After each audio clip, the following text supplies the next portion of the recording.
Today on 21st Century Television. Explore state-of-the-art technology, innovative business strategies, insights from cutting-edge corporations around the globe. A visionary look into the answers of tomorrow, today. Business leaders, business solutions. 21st Century Television. Welcome to 21st Century Business. I'm Jackie Bales. Positive reviews or testimonials can be a huge asset to the reputation of any business, but it's often challenging and even uncomfortable to try to solicit them from your customers. Review Boost is a company that acts as a personal trainer to help businesses gain healthy online reputations. Review Boost's founder, William Rivas, also the author of Internet Reputation Management for Businesses, is joining us today. Welcome, William. Thank you. Thank you for having me. In your experience, William, what do businesses struggle with the most when it comes to online reputation management? I think it's two tiers. One of those tiers being taking control of what's already existing about them on the internet. So I call that their representation. A lot of times they're on certain websites or internet directories where they don't even know. And then the second part to that, the second tier, is surveying their customers. Mm-hmm. You know, about, I would say, close to or around 90%, 9 out of 10 businesses that I've spoken with, they don't survey their customers. And the remaining 10%, about 5% of those, they simply say that they've done it in the past. They just don't keep up with it. They do certain customers and the other ones maybe not. So that's a huge voice of the customers. These are the individuals who are paying for your business. So I think that those are the two things: is taking control over the way they're represented on the internet, and then secondly to that is start surveying their customers. Makes sense. Tell us a little about Review Boost, your company, and your personal trainer type of approach. I think for us in Review Boost, it's like you said about personal trainer. It's consulting is what it's doing, and what it's doing is taking the businesses and walking them through the steps of what they could do to help manage their reputation online. All businesses have a reputation, whether it's in the physical realm or in the internet world. But in the physical realm, you know, people are going to speak. And let's say I speak to you in regards to a certain great pizza place I went to. Well, as soon as I tell you about that, it just kind of goes away in the air. Mm-hmm. When it's online, it's a little bit more concrete. You know, it's something that's written, it's something that people can read.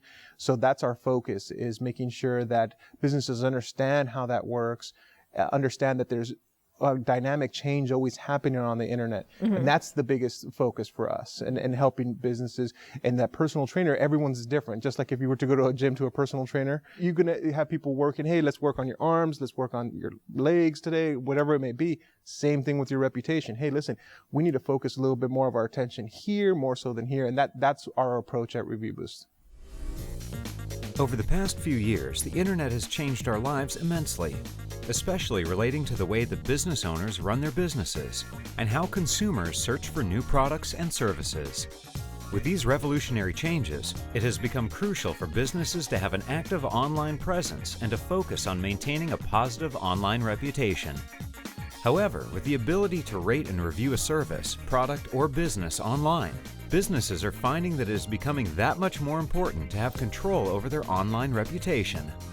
Businesses without a healthy and positive online reputation see the negative effect in their bottom line. No matter how small or large a business is, every business has some form of an online reputation, whether it is positive or negative. Review Boost's goal is to promote and push positive information throughout the internet through customer feedback, positive reviews, and an active online engagement. William, where do you see reputation management going as an industry? Is it an industry? Absolutely. I think it not only is it an industry, it's because already businesses exist with the reputation online. So, you know, the craze has been the social media, and it started with reputation. You know, people having comments and discussions and forums and blogs and writing reviews. And then social media came into place, and the popularity of that. Now what it's going to is what they're calling profiling, you know, where it's basically now that there's so much data about individuals and consumers and businesses online, that now it's become almost to the point to where you could target an audience in almost a profile fashion.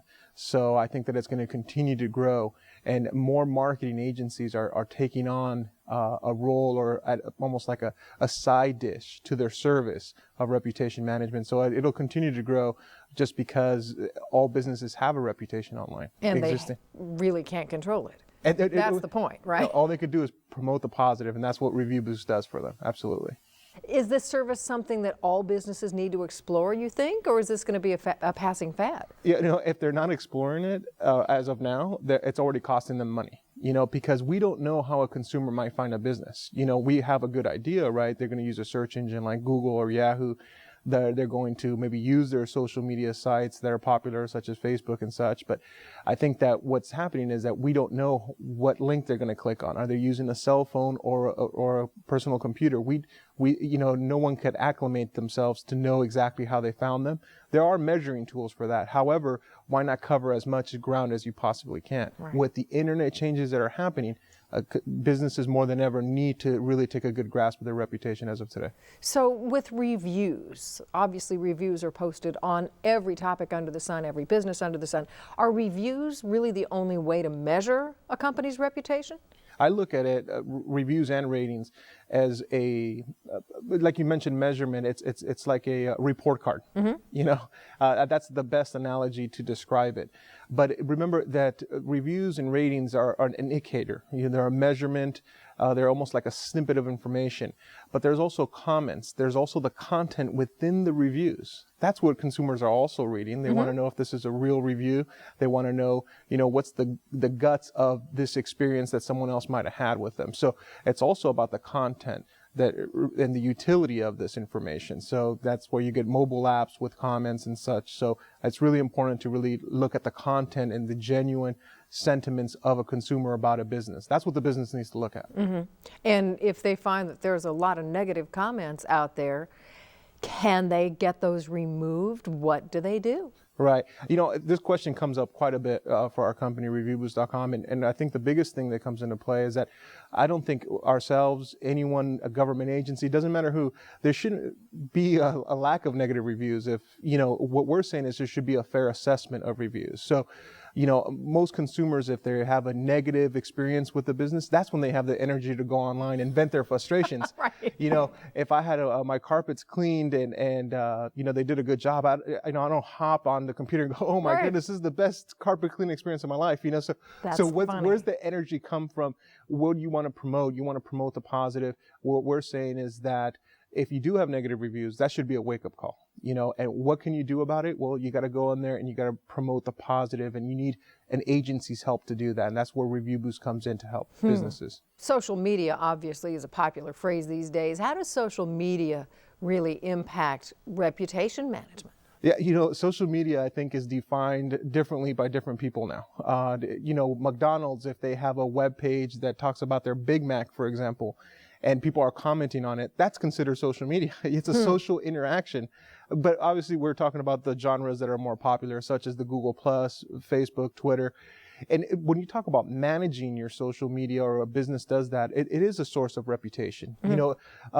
Just like a website directory, a listing, what they call search engine optimization, your website design is part of your reputation because it's part of the way you're represented. For a lot of businesses, they're going to be seen online more than they are going to be seen in person. The biggest retailers out there right now are making more money off their internet sales than they are on their physical storefronts. So we got to look at it. The reputation exists. We call it reputation, but it's also representation. You got to look your best at all angles, so including in social media. So as people are having conversations about your brand or your image, whether it be a Ford dealership locally or whatever it may be, there's a conversation. You need to be represented, and the way that you're represented equals to your reputation. I remember a conversation I had with a florist that I was ordering from, a one-stop kind of florist shop, not one of the big chains, and she was bothered immensely by the fact that there was a bad post that kept coming up if you Googled her shop. Right. And I said, I've had a wonderful experience, and this woman was just begging me to please post a positive experience. Wow. So you know, is that all companies can do? Like beg to get a positive response from their happy customers? If that's what it takes. Here's the thing, two things about that. Number one, I can't believe no one was buying you the flowers. And then secondly to that, what I was going to mention is that that business, you know, they had the wake-up call. They see the need because they had a negative posting, okay? But let's say they didn't have this florist didn't have any ratings or reviews. They're more closely associated with the negative. Right. Oh, because really? Right, because if you look at, let's say you look up florist shops in, you know, let's say Miami, for example, and you saw one with good reviews, bad reviews, and no reviews, which one are you going to go with? I would assume that no reviews means they're either not very good or no one, you know, they haven't been in existence or whatever. You're going to go with the one with the good reviews. Absolutely. So what businesses like this florist, they should do is they should survey all their customers. Why only do it during a certain time of need because they have a negativity one? They should do it as a part of their customer service. Now, we're not saying as Review Boost as a company, hey, listen, we're telling you how to run your business. You know, most businesses, a common denominator of what they do ask is they ask consumers, hey, how did you find me? They're so worried about their marketing and advertising dollars, but little do they know that without a proper reputation, those marketing and advertising dollars could be for nothing. Right. What good is all that if you have bad reviews? You found me, but the reviews were bad. Oops. Exactly. So might not do business with you either way. So. Oh, wow. In a sense, your business is like your home, and the internet would be your backyard. In this space, there's usually a shed with all the equipment necessary to maintain your property and keep your home looking great.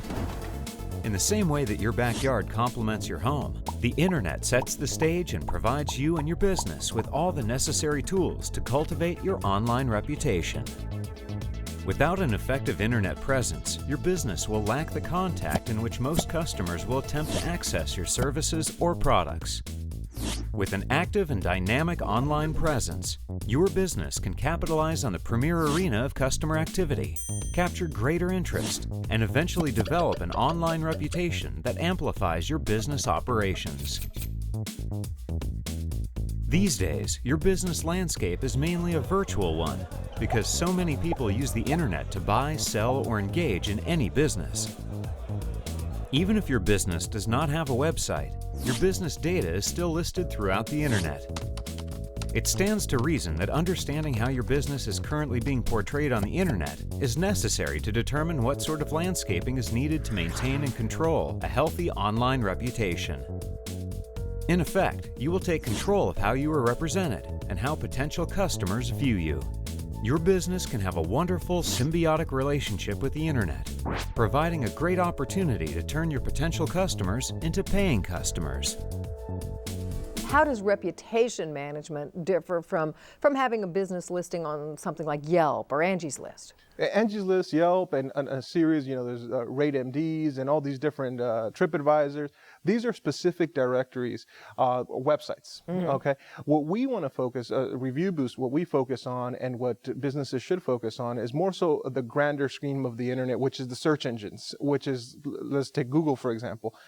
Most people, to get even to one of these website directories that you're speaking about, they go through Google. And what do people see? Well, they might see some of these specific directories that you mentioned, these websites, but they're going to also see Google has its own platform for reviews called Google Local Plus now. Right. And, you know, so you got this map section that also shows these snippet of stars and reviews. That's what they want to focus on. Is we don't know, again, how a consumer is going to find you. You know, they might go through a different search engine. You want to focus and blanket as much of the internet as possible. That's our main focus. That's what we want to help businesses. And that's what they should be focusing on, is taking control of that. So let's say somebody does invest in some reputation management. What's their typical ROI, their typical return on investment for having this stuff cleaned up? You know, the LA Times a few years ago, they mentioned one chiropractor who was treating people, you know, and as he was treating them, in the LA Times, the chiropractor talked about he had people write reviews right there for him. Oh. And so That's funny. And he accredited 80% of his new business directly correlated to reviews. That's a huge number. I think that just like we spoke about the personal trainer and things of that nature, it's almost like every business is 100% different. There's going to be variances because you go in through a different customer base, their demographics in regards to their geolocation. In New York, you might have a different type of client base than you would in Los Angeles, for example. So what you want to focus on is specifically for you and your target market. Mm-hmm. And so I think that reputation management and the return on investment, to answer specifically, is that if you have a negative reputation, let's just say, for example, you're already losing customers. Mm-hmm. So how can you attach a number to that? Statistically, you don't know how many customers are just clicking away from you, not doing business with you, or not visiting you. If you have no reviews, then hey, no one's talking about you. Maybe you don't know how many you're losing there either. So again, I think a biggest focus on return on investment is ask yourself, if you were a consumer to your own business, would you do business with yourself if you found yourself online in comparison to others? How often do customers look at a business's reputation online before actually making a purchasing decision? Like if they're going to buy a car or something like that? To measure that is a challenge, because there's statistically, Google has mentioned that up to 90%, so 9 out of 10 consumers that do business with a local company, they go online first. And this has been happening for years. Even, as a lot of people maybe buy products online from eBay, for example, they read reviews about the product, companies alike, same thing. So I think that a grand majority of people, I think biggest thing is ask yourself, do you as a consumer? So a lot of business owners, they're consumers as well. Do they do their research, their due diligence? Right. Would you take a stranger's feedback or a coworker's, or would you take what's put online? So I think a grand majority, but again, if we take a number, Google states about 9 out of 10 people. 9 out of 10 people 9 out of 10 looking consumers. up a business's reputation before they engage with them. And what happens is they're looking up maybe a phone number, an address, if there's any special sales, coupons. I mean, there's a multitude of reasons of why a consumer is going to look for a business. And when they're there, well, there's customer testimonials, reviews, ratings. We all want to make sure that we're spending our money correctly as consumers. Right, So. we do. So, William, why do some in the advertising and marketing side of the internet criticize reputation management services? I think it comes down to competition. Unfortunately, for some agencies maybe feel that, hey, for me to sell this business, I'm going to put down this other industry. It's new. Some people don't understand it. It gets confusing. And, Review Boost, we understand all of that. We were the first ones to ever offer internet reputation management to businesses. And, we've seen a multitude, flocks of duplicating companies that attempt to do exactly what we do.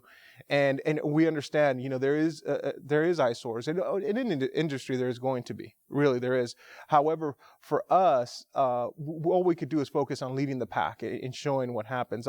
Also, at times, certain agencies maybe attempt to get a sale with the business or sign up a business, and they'll just tell the business whatever they want to hear. So that's where, that black eye scenario comes into play when you have agencies saying to a business, oh yeah, we could do that. It's almost like your doctor, you go to your doctor and saying, hey, doctor, my knee, it went out playing tennis or whatever it may be, and then you tell them that you have a cavity, and they go, I'll take care of that. I'm kind of depressed too, doctor. I'll take care of that. You're going to get a negative, influx coming in because people are not specializing in this. They're just kind of doing whomever has a laptop and an internet connection. Wow. So what can businesses do right now to start taking control of their own online reputation? I think the biggest thing is getting familiar with their own business listing information that's on the internet existing today. A lot of the times businesses don't even know how their information